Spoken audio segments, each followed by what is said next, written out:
أعوذ بالله من الشيطان الرجيم.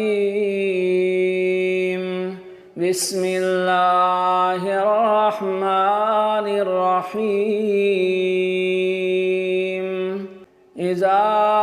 وقعت الواقعة ليس لوقعتها كاذبة خافضة رافعة إذا رجت الأرض رجا وبست الجبال بسا فكانت هباء منبثا وكنتم أزواجا ثلاثة فأصحاب الميمنة ما أصحاب الميمنة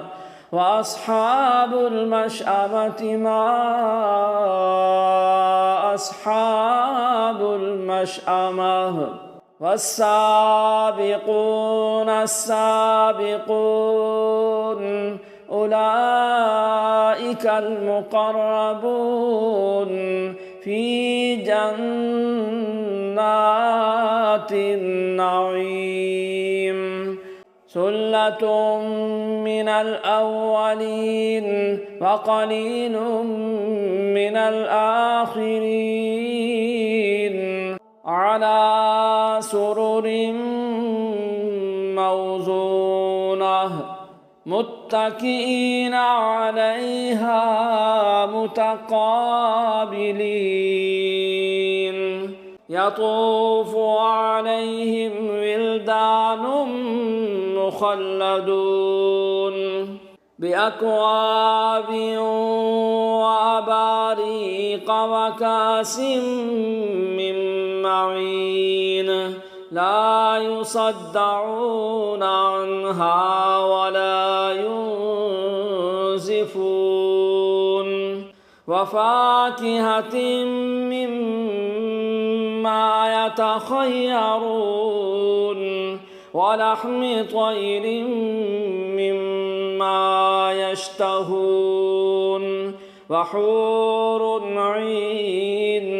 كأمثال اللؤلؤ المكنون جزاء بما كانوا يعملون لا يسمعون فيها لغوا ولا تأثيما إلا قيلا سلاما سلاما وأصحاب اليمين ما أصحاب اليمين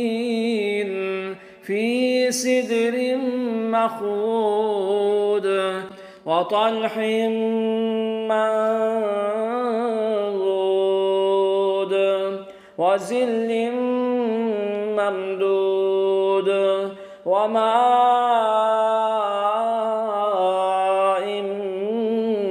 مسكوب وفاكهة كثيرة لا مقطوعة ولا ممنوعة وفرش مرفوعة إنا أنشأناهن إن شاء فجعلناهن أبكارا عربا أترابا لأصحاب اليمين ثلة من الأولين وثلة من الآخرين وأصحاب الشمال ما أصحاب الشمال في سموم وحميم وظل من يحموم مسموم لا بارد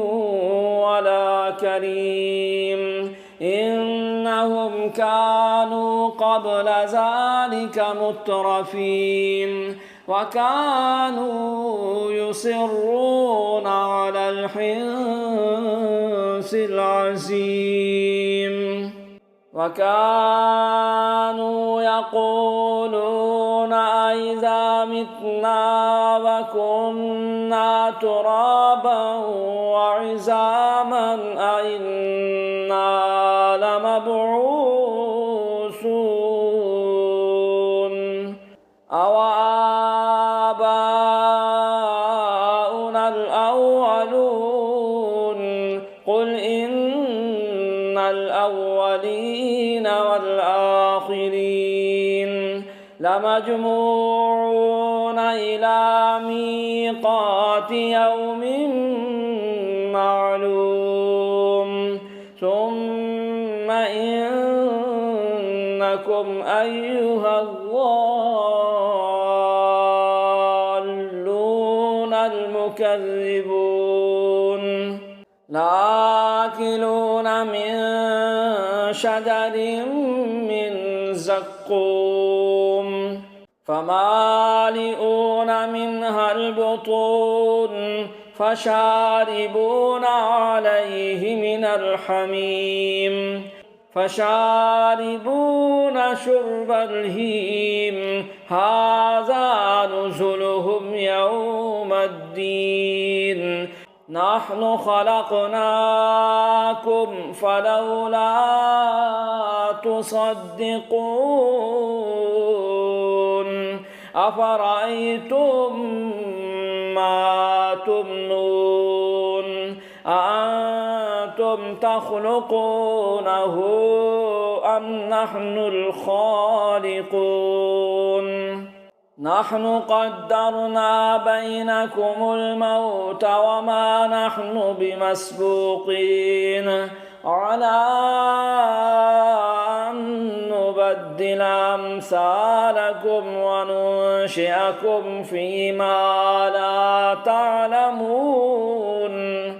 ولقد علمتم النشأة الأولى فلولا تذكرون